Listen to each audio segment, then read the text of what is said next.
ಮತ್ತೊಂದು ಮನವಿ ಸರ್, ನನಗೀಗ ಬಂದಿರೋ ಮಾಹಿತಿ ಪ್ರಕಾರ ಏನು ಜಾರಿ ನಿರ್ದೇಶನ ಎಲ್ಲಾದರೂ ಅಕ್ರಮ ಹಣಕಾಸು ತಡೆ ಕಾಯ್ದೆ ಅಡಿಯಲ್ಲಿ ತನಿಖೆ ಮಾಡಿದ ಸಂದರ್ಭದಲ್ಲಿ ಅವರಿಗೆ ಕಂಡುಬಂದಂಥ ಕೆಲವು ಸಂಜ್ಞೆಯ ಅಪರಾಧಕ್ಕೆ ಸಂಬಂಧಪಟ್ಟಾಗೆ ಅಥವಾ ಅಸಂಜ್ಞೆಯ ಅಪರಾಧಕ್ಕೆ ಸಂಬಂಧಪಟ್ಟಾಗೆ ಸ್ಥಳೀಯ ತನಿಖಾ ಸಂಸ್ಥೆಗೆ ಮಾಹಿತಿನ ಕೊಟ್ಟಾಗ ಆ ಮಾಹಿತಿನ ಆಧರಿಸಿ ಸ್ಥಳೀಯ ತನಿಖಾ ಸಂಸ್ಥೆ ಒಂದು ಹೊಸದಾಗಿ ಪ್ರಕರಣ ದಾಖಲು ಮಾಡಬೇಕು ಅಂತೇಳಿ ಅಲ್ಲೊಂದು ಸೂಚನೆ ಇದೆ.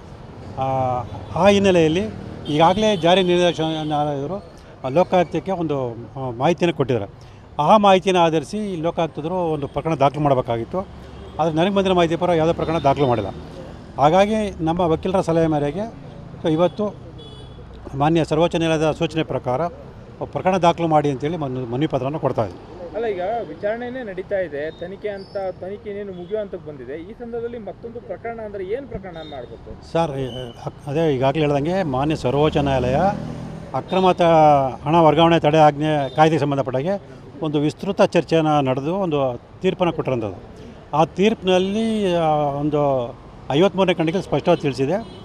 ಜಾರಿ ನಿರ್ದೇಶನಾಲಯರು ಸ್ಥಳೀಯ ಸಂಸ್ಥೆಗೆ ಒಂದು ಮಾಹಿತಿಯನ್ನು ಕೊಟ್ಟಾಗ ಆ ಮಾಹಿತಿನ ಆಧರಿಸಿ ಈ ಹಿಂದೆ ಬೇರೆ ಪ್ರಕರಣ ದಾಖಲಾಗಿ ಅದು ವಿಚಾರಣೆ ಬಾಕಿ ಇದ್ದರೂ ಕೂಡ ಮತ್ತೊಂದು ಹೊಸದಾಗಿ ದೂರು ದಾಖಲು ಮಾಡ್ಬೋದು ಅಂತೇಳಿ ಅಲ್ಲಿ ಸ್ಪಷ್ಟ ತಿಳಿಸಿದೆ. ಆ ಹಿನ್ನೆಲೆಯಲ್ಲಿ ಒಂದು ಹೊಸದಾಗಿ ಪ್ರಕರಣ ದಾಖಲು ಮಾಡಬೇಕಾಗುತ್ತೆ. ಅಂದರೆ ಹೊಸ ಪ್ರಕರಣ ದಾಖಲು ಮಾಡಿ ಮತ್ತೆ ಅದ್ರ ಮೇಲೆ ತನಿಖೆ ಮಾಡಲಿ ಮತ್ತೆ ಅವ್ರು ತನಿಖೆಯನ್ನು ಮುಂದುವರಿಸಬೇಕಾಗುತ್ತೆ. ಏನಾದರೂ ಅದರ ತನಿಖೆ ಜೊತೆಗೆ ಈ ತನಿಖೆಯನ್ನು ಕೂಡ ಮುಂದುವರಿಸಬೇಕು ಅಂತೇಳಿ ಅಲ್ಲಿ ಮಾನ್ಯ ಸರ್ವೋಚ್ಚ ನ್ಯಾಯಾಲಯ ಒಂದು ತಿಳಿಸಿರೋ ಹಿನ್ನೆಲೆಯಲ್ಲಿ ಇವರು ಹೊಸದಾಗಿ ಒಂದು ಪ್ರಕರಣ ದಾಖಲು ಮಾಡಿ ಒಂದು ತನಿಖೆಯನ್ನು ಮುಂದುವರಿಸಬೇಕಾಗುತ್ತೆ. ಇಲ್ಲಿ ಯಾರ್ಯಾರ ಮೇಲೆ ಪ್ರಕರಣ ದಾಖಲು ಮಾಡಬೇಕು? ಏನು ಸಿದ್ದರಾಮಯ್ಯ ಮತ್ತು ಅವರ ಜೊತೆ ಯಾರು ಶಾಮೀಲಾಗಿದ್ದಾರೆ ಅವರೆಲ್ಲರ ವಿರುದ್ಧ ಕೂಡ ಏನು ಜಾರಿ ನಿರ್ದೇಶನ ಒಂದು ಮಾಹಿತಿ ಕೊಟ್ಟಿದ್ದಾರೆ. ಆ ಮಾಹಿತಿ ಕಂಡು ಬಂದ ಎಲ್ಲ ವ್ಯಕ್ತಿಗಳ ವಿರುದ್ಧನೂ ಕೂಡ ಪ್ರಕರಣ ದಾಖಲು ಮಾಡಬೇಕಾಗುತ್ತೆ. ಇಲ್ಲಿ ಜನರಿಗೆ ಒಂದು ಡೌಟ್ ಬರ್ತದೆ, ಇದಾಗುತ್ತೆ, ಕನ್ಫ್ಯೂಷನ್ ಆಗುತ್ತೆ. ಈಗಾಗಲೇ ತನಿಖೆ ನಡೀತಾ ಇದೆ, ಕರೆಕ್ಟ್ ಇಡೀ ಕೂಡ ಮಾಡಿರೋ ತನಿಖೆಯಲ್ಲಿ ಒಂದಷ್ಟು ವರದಿಯನ್ನು ಲೋಕಾಯುಕ್ತ ಕೊಟ್ಟಿದೆ. ಅದನ್ನು ಸೇರಿಸ್ಕೊಂಡು ಅದ್ರ ಬಗ್ಗೆ ಏನಾದರೂ ಇದ್ದರೆ ಒಟ್ಟಿಗೆ ವಿಚಾರಣೆ ಸರ್, ಅದು ಪ್ರಕರಣ ದಾಖಲಾಗಿರೋಂಥದ್ದು ಭಾರತೀಯ ದಂಡ ಸಂಹಿತೆ ಮತ್ತು ಭ್ರಷ್ಟಾಚಾರ ನಿಯಂತ್ರಣ ಕಾಯ್ದೆ ಮತ್ತು ಬೇನಾಮಿ ಕಾಯ್ದೆಗಳಲ್ಲಿ ದಾಖಲಾಗಿದೆ. ಇದು ಅಕ್ರಮ ಹಣ ವರ್ಗಾವಣೆ ನಿಯಂತ್ರಣ ಕಾಯ್ದೆ ಅಡಿಯಲ್ಲಿ ದಾಖಲಾಗಬೇಕಾಗುತ್ತೆ. ಹಾಗಾಗಿ ಒಂದೇ ವಿಚಾರ ಆಗಿರೂ ಕೂಡ ಅಂಶಗಳು ಬೇರೆ ಬೇರೆ ಕಾರಣಗಳಿದೆ. ಹಾಗಾಗಿ ಹೊಸದಾಗಿ ದಾಖಲು ಮಾಡಬೇಕಾಗುತ್ತೆ. ಆ ಥರ ಮನೆ ಮಾಡ್ಕೋಬೇಕಾಗುತ್ತೆ. ಹೌದು, ಇವತ್ತು ಆ ವಿಚಾರದಲ್ಲಿ ಅಂದರೆ ಮಾನ್ಯ ಸರ್ವೋಚ್ಚ ನ್ಯಾಯಾಲಯದ ಸೂಚನೆ ಪ್ರಕಾರ ಮತ್ತೊಂದು ಪ್ರಕರಣ ದಾಖಲು ಮಾಡಿ ಅಂತೇಳಿ ಇವತ್ತು ಮನವಿಯನ್ನು ಸಲ್ಲಿಸ್ತಾ ಇದ್ದೀವಿ. ಮತ್ತೊಂದು ಮನವಿ ಸರ್, ನನಗೀಗ ಬಂದಿರೋ ಮಾಹಿತಿ ಪ್ರಕಾರ ಏನು ಜಾರಿ ನಿರ್ದೇಶನ ಎಲ್ಲಾದರೂ ಅಕ್ರಮ ಹಣಕಾಸು ತಡೆ ಕಾಯ್ದೆ ಅಡಿಯಲ್ಲಿ ತನಿಖೆ ಮಾಡಿದ ಸಂದರ್ಭದಲ್ಲಿ ಅವರಿಗೆ ಕಂಡುಬಂದಂಥ ಕೆಲವು ಸಂಜ್ಞೆಯ ಅಪರಾಧಕ್ಕೆ ಸಂಬಂಧಪಟ್ಟಾಗೆ ಅಥವಾ ಅಸಂಜ್ಞೆಯ ಅಪರಾಧಕ್ಕೆ ಸಂಬಂಧಪಟ್ಟಾಗೆ ಸ್ಥಳೀಯ ತನಿಖಾ ಸಂಸ್ಥೆಗೆ ಮಾಹಿತಿನ ಕೊಟ್ಟಾಗ ಆ ಮಾಹಿತಿನ ಆಧರಿಸಿ ಸ್ಥಳೀಯ ತನಿಖಾ ಸಂಸ್ಥೆ ಒಂದು ಹೊಸದಾಗಿ ಪ್ರಕರಣ ದಾಖಲು ಮಾಡಬೇಕು ಅಂತೇಳಿ ಅಲ್ಲೊಂದು ಸೂಚನೆ ಇದೆ. ಆ ಹಿನ್ನೆಲೆಯಲ್ಲಿ ಈಗಾಗಲೇ ಜಾರಿ ನಿರ್ದೇಶನಾಲಯದವರು ಲೋಕಾಯುಕ್ತಕ್ಕೆ ಒಂದು ಮಾಹಿತಿಯನ್ನು ಕೊಟ್ಟಿದ್ದಾರೆ. ಆ ಮಾಹಿತಿನ ಆಧರಿಸಿ ಲೋಕಾಯುಕ್ತರು ಒಂದು ಪ್ರಕರಣ ದಾಖಲು ಮಾಡಬೇಕಾಗಿತ್ತು. ಆದರೆ ನನಗೆ ಬಂದಿರೋ ಮಾಹಿತಿ ಪರ ಯಾವುದೇ ಪ್ರಕರಣ ದಾಖಲು ಮಾಡಿಲ್ಲ. ಹಾಗಾಗಿ ನಮ್ಮ ವಕೀಲರ ಸಲಹೆ ಮೇರೆಗೆ ಇವತ್ತು ಮಾನ್ಯ ಸರ್ವೋಚ್ಚ ನ್ಯಾಯಾಲಯದ ಸೂಚನೆ ಪ್ರಕಾರ ಪ್ರಕರಣ ದಾಖಲು ಮಾಡಿ ಅಂತೇಳಿ ಮನವಿ ಪತ್ರವನ್ನು ಕೊಡ್ತಾಯಿದ್ದೀವಿ. ಅಲ್ಲ, ಈಗ ವಿಚಾರಣೆನೇ ನಡೀತಾ ಇದೆ, ತನಿಖೆ ಇನ್ನೇನು ಮುಗಿಯೋ ಹಂತಕ್ಕೆ ಬಂದಿದೆ. ಈ ಸಂದರ್ಭದಲ್ಲಿ ಮತ್ತೊಂದು ಪ್ರಕರಣ ಅಂದರೆ ಏನು ಪ್ರಕರಣ ಮಾಡಬೇಕು? ಸರ್, ಅದೇ ಈಗಾಗಲೇ ಹೇಳ್ದಂಗೆ ಮಾನ್ಯ ಸರ್ವೋಚ್ಚ ನ್ಯಾಯಾಲಯ ಅಕ್ರಮ ಹಣ ವರ್ಗಾವಣೆ ತಡೆ ಆಜ್ಞೆ ಕಾಯ್ದೆಗೆ ಸಂಬಂಧಪಟ್ಟಾಗೆ ಒಂದು ವಿಸ್ತೃತ ಚರ್ಚೆಯನ್ನು ನಡೆದು ಒಂದು ತೀರ್ಪನ್ನು ಕೊಟ್ಟಿರೋಂಥದ್ದು. ಆ ತೀರ್ಪಿನಲ್ಲಿ ಒಂದು 53ನೇ ಖಂಡಿಕೆ ಸ್ಪಷ್ಟವಾಗಿ ತಿಳಿಸಿದೆ. ಜಾರಿ ನಿರ್ದೇಶನಾಲಯರು ಸ್ಥಳೀಯ ಸಂಸ್ಥೆಗೆ ಒಂದು ಮಾಹಿತಿಯನ್ನು ಕೊಟ್ಟಾಗ ಆ ಮಾಹಿತಿನ ಆಧರಿಸಿ ಈ ಹಿಂದೆ ಬೇರೆ ಪ್ರಕರಣ ದಾಖಲಾಗಿ ಅದು ವಿಚಾರಣೆ ಬಾಕಿ ಇದ್ದರೂ ಕೂಡ ಮತ್ತೊಂದು ಹೊಸದಾಗಿ ದೂರು ದಾಖಲು ಮಾಡ್ಬೋದು ಅಂತೇಳಿ ಅಲ್ಲಿ ಸ್ಪಷ್ಟ ತಿಳಿಸಿದೆ. ಆ ಹಿನ್ನೆಲೆಯಲ್ಲಿ ಒಂದು ಹೊಸದಾಗಿ ಪ್ರಕರಣ ದಾಖಲು ಮಾಡಬೇಕಾಗುತ್ತೆ. ಅಂದರೆ ಹೊಸ ಪ್ರಕರಣ ದಾಖಲು ಮಾಡಿ ಮತ್ತೆ ಅದ್ರ ಮೇಲೆ ತನಿಖೆ ಮಾಡಲಿ ಮತ್ತೆ ಅವ್ರು ತನಿಖೆಯನ್ನು ಮುಂದುವರಿಸಬೇಕಾಗುತ್ತೆ. ಏನಾದರೂ ಅದರ ತನಿಖೆ ಜೊತೆಗೆ ಈ ತನಿಖೆಯನ್ನು ಕೂಡ ಮುಂದುವರಿಸಬೇಕು ಅಂತೇಳಿ ಅಲ್ಲಿ ಮಾನ್ಯ ಸರ್ವೋಚ್ಚ ನ್ಯಾಯಾಲಯ ಒಂದು ತಿಳಿಸಿರೋ ಹಿನ್ನೆಲೆಯಲ್ಲಿ ಇವರು ಹೊಸದಾಗಿ ಒಂದು ಪ್ರಕರಣ ದಾಖಲು ಮಾಡಿ ಒಂದು ತನಿಖೆಯನ್ನು ಮುಂದುವರಿಸಬೇಕಾಗುತ್ತೆ. ಇಲ್ಲಿ ಯಾರ್ಯಾರ ಮೇಲೆ ಪ್ರಕರಣ ದಾಖಲು ಮಾಡಬೇಕು? ಏನು ಸಿದ್ದರಾಮಯ್ಯ ಮತ್ತು ಅವರ ಜೊತೆ ಯಾರು ಶಾಮೀಲಾಗಿದ್ದಾರೆ ಅವರೆಲ್ಲರ ವಿರುದ್ಧ ಕೂಡ ಏನು ಜಾರಿ ನಿರ್ದೇಶನ ಒಂದು ಮಾಹಿತಿ ಕೊಟ್ಟಿದ್ದಾರೆ. ಆ ಮಾಹಿತಿ ಕಂಡು ಬಂದ ಎಲ್ಲ ವ್ಯಕ್ತಿಗಳ ವಿರುದ್ಧನೂ ಕೂಡ ಪ್ರಕರಣ ದಾಖಲು ಮಾಡಬೇಕಾಗುತ್ತೆ. ಇಲ್ಲಿ ಜನರಿಗೆ ಒಂದು ಡೌಟ್ ಬರ್ತದೆ, ಇದಾಗುತ್ತೆ, ಕನ್ಫ್ಯೂಷನ್ ಆಗುತ್ತೆ. ಈಗಾಗಲೇ ತನಿಖೆ ನಡೀತಾ ಇದೆ, ಕರೆಕ್ಟ್ ಇಡೀ ಕೂಡ ಮಾಡಿರೋ ತನಿಖೆಯಲ್ಲಿ ಒಂದಷ್ಟು ವರದಿಯನ್ನು ಲೋಕಾಯುಕ್ತ ಕೊಟ್ಟಿದೆ. ಅದನ್ನು ಸೇರಿಸ್ಕೊಂಡು ಅದ್ರ ಬಗ್ಗೆ ಏನಾದರೂ ಇದ್ದರೆ ಒಟ್ಟಿಗೆ ವಿಚಾರಣೆ ಸರ್, ಅದು ಪ್ರಕರಣ ದಾಖಲಾಗಿರೋಂಥದ್ದು ಭಾರತೀಯ ದಂಡ ಸಂಹಿತೆ ಮತ್ತು ಭ್ರಷ್ಟಾಚಾರ ನಿಯಂತ್ರಣ ಕಾಯ್ದೆ ಮತ್ತು ಬೇನಾಮಿ ಕಾಯ್ದೆಗಳಲ್ಲಿ ದಾಖಲಾಗಿದೆ. ಇದು ಅಕ್ರಮ ಹಣ ವರ್ಗಾವಣೆ ನಿಯಂತ್ರಣ ಕಾಯ್ದೆ ಅಡಿಯಲ್ಲಿ ದಾಖಲಾಗಬೇಕಾಗುತ್ತೆ. ಹಾಗಾಗಿ ಒಂದೇ ವಿಚಾರ ಆಗಿರೂ ಕೂಡ ಅಂಶಗಳು ಬೇರೆ ಬೇರೆ ಕಾರಣಗಳಿದೆ. ಹಾಗಾಗಿ ಹೊಸದಾಗಿ ದಾಖಲು ಮಾಡಬೇಕಾಗತ್ತೆ. ಆ ಥರ ಮನೆ ಮಾಡ್ಕೋತಾಯಿದ್ರು. ಹೌದು, ಇವತ್ತು ಆ ವಿಚಾರದಲ್ಲಿ ಅಂದರೆ ಮಾನ್ಯ ಸರ್ವೋಚ್ಚ ನ್ಯಾಯಾಲಯದ ಸೂಚನೆ ಪ್ರಕಾರ ಮತ್ತೊಂದು ಪ್ರಕರಣ ದಾಖಲು ಮಾಡಿ ಅಂತೇಳಿ ಇವತ್ತು ಮನವಿಯನ್ನು ಸಲ್ಲಿಸ್ತಾ ಇದ್ದೀನಿ. ಮತ್ತೊಂದು ಮನವಿ ಸರ್, ನನಗೀಗ ಬಂದಿರೋ ಮಾಹಿತಿ ಪ್ರಕಾರ ಏನು ಜಾರಿ ನಿರ್ದೇಶನ ಎಲ್ಲಾದರೂ ಅಕ್ರಮ ಹಣಕಾಸು ತಡೆ ಕಾಯ್ದೆ ಅಡಿಯಲ್ಲಿ ತನಿಖೆ ಮಾಡಿದ ಸಂದರ್ಭದಲ್ಲಿ ಅವರಿಗೆ ಕಂಡುಬಂದಂಥ ಕೆಲವು ಸಂಜ್ಞೆಯ ಅಪರಾಧಕ್ಕೆ ಸಂಬಂಧಪಟ್ಟಾಗೆ ಅಥವಾ ಅಸಂಜ್ಞೆಯ ಅಪರಾಧಕ್ಕೆ ಸಂಬಂಧಪಟ್ಟಾಗೆ ಸ್ಥಳೀಯ ತನಿಖಾ ಸಂಸ್ಥೆಗೆ ಮಾಹಿತಿನ ಕೊಟ್ಟಾಗ ಆ ಮಾಹಿತಿನ ಆಧರಿಸಿ ಸ್ಥಳೀಯ ತನಿಖಾ ಸಂಸ್ಥೆ ಒಂದು ಹೊಸದಾಗಿ ಪ್ರಕರಣ ದಾಖಲು ಮಾಡಬೇಕು ಅಂತೇಳಿ ಅಲ್ಲೊಂದು ಸೂಚನೆ ಇದೆ. ಆ ಹಿನ್ನೆಲೆಯಲ್ಲಿ ಈಗಾಗಲೇ ಜಾರಿ ನಿರ್ದೇಶನಾಲಯರು ಲೋಕಾಯುಕ್ತಕ್ಕೆ ಒಂದು ಮಾಹಿತಿಯನ್ನು ಕೊಟ್ಟಿದ್ದಾರೆ. ಆ ಮಾಹಿತಿನ ಆಧರಿಸಿ ಲೋಕಾಯುಕ್ತರು ಒಂದು ಪ್ರಕರಣ ದಾಖಲು ಮಾಡಬೇಕಾಗಿತ್ತು. ಆದರೆ ನನಗೆ ಬಂದಿರೋ ಮಾಹಿತಿ ಪರ ಯಾವುದೇ ಪ್ರಕರಣ ದಾಖಲು ಮಾಡಿಲ್ಲ. ಹಾಗಾಗಿ ನಮ್ಮ ವಕೀಲರ ಸಲಹೆ ಮೇರೆಗೆ ಇವತ್ತು ಮಾನ್ಯ ಸರ್ವೋಚ್ಚ ನ್ಯಾಯಾಲಯದ ಸೂಚನೆ ಪ್ರಕಾರ ಪ್ರಕರಣ ದಾಖಲು ಮಾಡಿ ಅಂತೇಳಿ ಮನವಿ ಪತ್ರವನ್ನು ಕೊಡ್ತಾಯಿದ್ವಿ.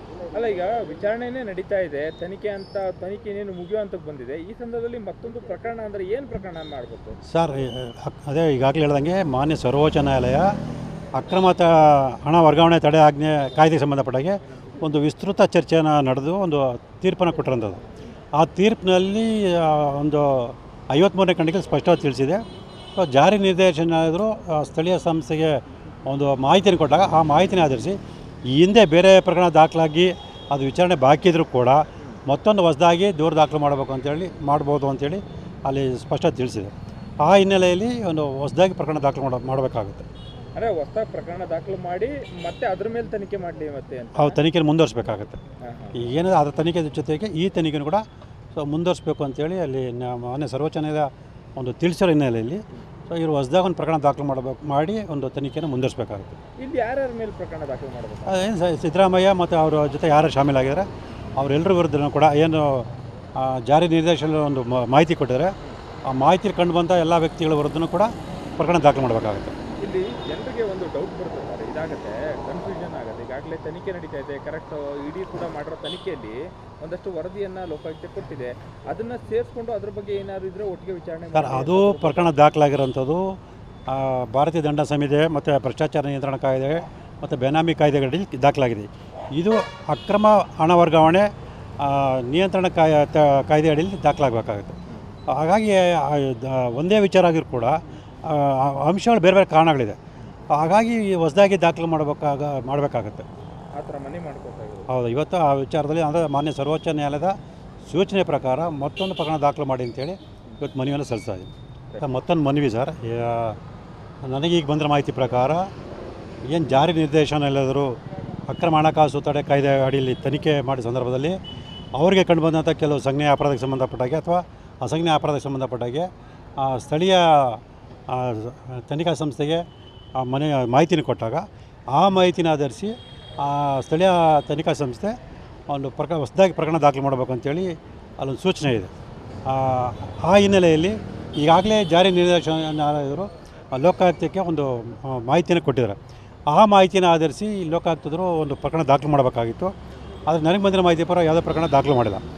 ಹಾಗಾಗಿ ನಮ್ಮ ವಕೀಲರ ಸಲಹೆ ಮೇರೆಗೆ ಇವತ್ತು ಮಾನ್ಯ ಸರ್ವೋಚ್ಚ ನ್ಯಾಯಾಲಯದ ಸೂಚನೆ ಪ್ರಕಾರ ಪ್ರಕರಣ ದಾಖಲು ಮಾಡಿ ಅಂತೇಳಿ ಮನವಿ ಪತ್ರವನ್ನು ಕೊಡ್ತಾಯಿದ್ವಿ. ಅಲ್ಲ, ಈಗ ವಿಚಾರಣೆನೇ ನಡೀತಾ ಇದೆ, ತನಿಖೆ ಇನ್ನೇನು ಮುಗಿಯೋ ಹಂತಕ್ಕೆ ಬಂದಿದೆ. ಈ ಸಂದರ್ಭದಲ್ಲಿ ಮತ್ತೊಂದು ಪ್ರಕರಣ ಅಂದರೆ ಏನು ಪ್ರಕರಣ ಮಾಡಬೇಕು ಸರ್? ಅದೇ ಈಗಾಗಲೇ ಹೇಳ್ದಂಗೆ ಮಾನ್ಯ ಸರ್ವೋಚ್ಚ ನ್ಯಾಯಾಲಯ ಅಕ್ರಮ ಹಣ ವರ್ಗಾವಣೆ ತಡೆ ಆಜ್ಞೆ ಕಾಯ್ದೆಗೆ ಸಂಬಂಧಪಟ್ಟಾಗೆ ಒಂದು ವಿಸ್ತೃತ ಚರ್ಚೆಯನ್ನು ನಡೆದು ಒಂದು ತೀರ್ಪನ್ನು ಕೊಟ್ಟಿರೋಂಥದ್ದು. ಆ ತೀರ್ಪಿನಲ್ಲಿ ಒಂದು 53ನೇ ಖಂಡಿಕೆ ಸ್ಪಷ್ಟವಾಗಿ ತಿಳಿಸಿದೆ.